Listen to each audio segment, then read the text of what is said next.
Assalamualaikum warahmatullahi wabarakatuh. Kami dari kelompok 4 ingin mempresentasikan hasil tugas kami mengenai sifat kimia air laut.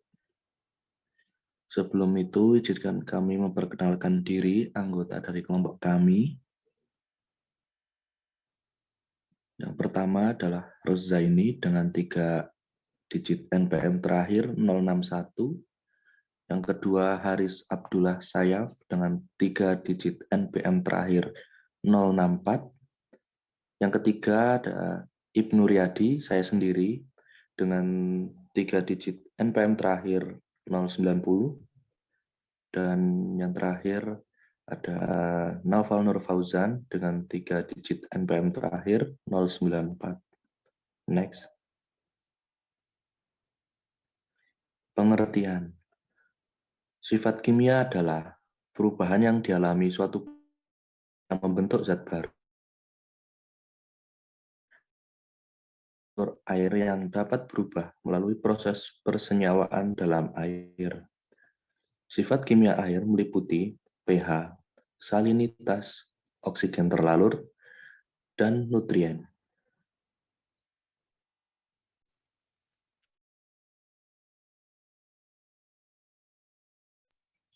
Satu, derajat keasaman atau pH. pH merupakan konsentrasi ion hidrogen atau H+ di dalam air yang besarannya dinyatakan dalam minus logaritma dari konsentrasi ion H. Keberadaan ion hidrogen menggambarkan derajat keasaman. Derajat keasaman atau pH berkaitan erat dengan karbon dioksida dan alkalinitas. Semakin tinggi nilai pH, semakin tinggi pula nilai alkalinitas dan semakin rendah kadar karbon dioksida bebas. Perairan laut maupun pesisir memiliki pH relatif lebih stabil dan berada dalam kisaran yang sempit. Biasanya berkisar antara 7 sampai 8, 4,4 pH. Dipengaruhi oleh kapasitas penyangga atau buffer, yaitu adanya garam-garam karbonat dan bikarbonat yang dikandungnya. Next. Tidak optimalnya pH air akan berpengaruh terhadap pertumbuhan dan perkembangbiakan ikan. pH air berfluktuasi mengikuti kadar CO2 terlarut dan memiliki pola hubungan terbalik. Semakin tinggi kandungan CO2 perairan, maka pH akan menurun dan demikian pula sebaliknya. Kemudian akan dilanjut oleh Mas Naufal Nur Fauzan. Silakan.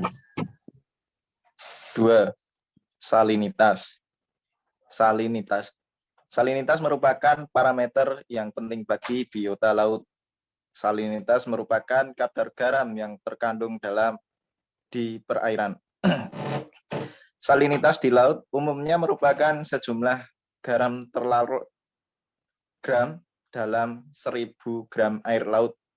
Salinitas di laut bervariasi antara 33% hingga 38%, dengan rata-rata adalah 35%. Salinitas air laut mengalami perbedaan karena pengaruh evaporasi, presipitasi, pendinginan, maupun pencairan es. Garam di laut berasal dari dasar laut karena proses rembesan dari kulit bumi di dasar laut yang berbentuk gas. Bersama gas ini terlarut juga hasil kikisan kerak bumi dan air dalam perbandingan yang tetap sehingga terbentuk garam di laut. Next. Salinitas di perairan bervariasi tergantung kedalaman. Perubahan salinitas yang besar terjadi antara 100 sampai 1000 meter. Salinitas dipengaruhi oleh beberapa faktor seperti pasang surut, penguapan, curah hujan, topografi, perairan, serta presipitasi. Salinitas dapat diukur dengan alat ukur seperti refraktometer atau salinometer. Next. 3. Oksigen terlarut. atau DO. Oksigen merupakan salah satu gas yang terlarut dalam air. Oksigen terlarut merupakan banyaknya oksigen yang terlarut dalam air. Kadar oksigen yang terlarut di perairan bervariasi tergantung pada suhu, salinitas, turbulensi, dan tekanan atmosfer. Kadar oksigen terlarut semakin kecil saat suhu dan ketinggian semakin besar, serta tekanan atmosfer semakin kecil. Sumber oksigen terlarut dapat berasal dari difusi oksigen yang terdapat di atmosfer dan aktivitas fotosintesis oleh tumbuhan air dan fotosintesis. Next. Selanjutnya akan disampaikan oleh rekan saya, yaitu Rozaini. Silakan. Sekitar 30% gas terlarut di perairan laut adalah oksigen, tetapi sekitar 100 kali bahkan lebih oksigen di atmosfer lebih besar daripada yang terlarut di lautan. Rata-rata 6 mg oksigen terlarut pada setiap liter air laut. 6 per milion oksigen per liter air laut oleh Barat. Jumlah kecil oksigen sangat dibutuhkan oleh hewan dan organisme lain yang hidup di perairan. Kemudian ada nutrien. Nutrien merupakan unsur atau senyawa kimia yang digunakan untuk metabolisme atau fisiologi organisme. Nutrien merupakan komponen yang dibutuhkan untuk memproduksi bahan organik. Garrison 2006. Beberapa nutrien dibutuhkan untuk membantu pertumbuhan organisme. Beberapa menghasilkan bahan kimia yang secara langsung menjadi energi dan beberapa fungsi lain. Hampir semua unsur kimia, terutama yang penting untuk kehidupan, seperti karbon, fosfor, nitrogen, dan sulfur yang mengalir dalam biosfer dari lingkungan untuk organisme akan kembali ke lingkungan. Ini merupakan serangkaian arus bolak-balik reaksi kimia organik dan anorganik dari elemen. BAT 1978. Arus bolak-balik tersebut biasa disebut dengan siklus nutrien. Kemudian ada unsur kimia yang akan dibacakan oleh Haris. Untuk Haris dipersilahkan. Unsur kimia. Siklus nitrogen merupakan aliran kompleks nitrogen dari lingkungan ke organisme dan kembali lagi ke lingkungan. Pada siklus ini, molekul protein dalam biota dipecah menjadi bentuk anorganik oleh dekomposer terutama bakteri denitrifikasi. Hasilnya menjadi nitrat. Sesuai pernyataan Jones dan Lee 2005, bahwa nitrat merupakan parameter yang sangat berpengaruh terhadap kehidupan biota laut.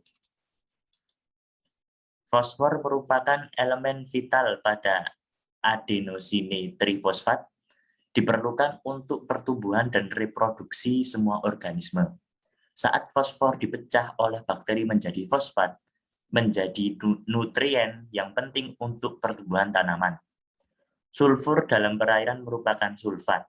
Sulfur dimanfaatkan oleh asam amino tertentu kemudian dikonversi menjadi protein.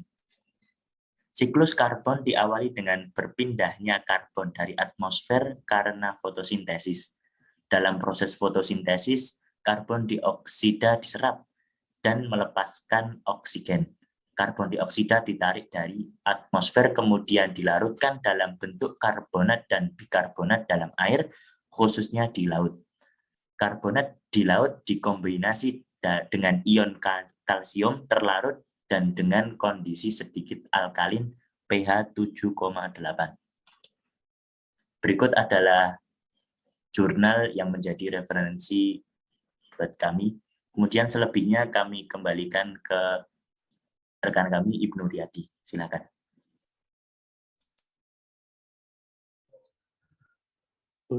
Cukup sekian presentasi dari kelompok kami. Apabila ada kekurangan, kami mohon maaf. Kami akhiri, wabillahi taufiq wal hidayah. Wassalamualaikum warahmatullahi wabarakatuh.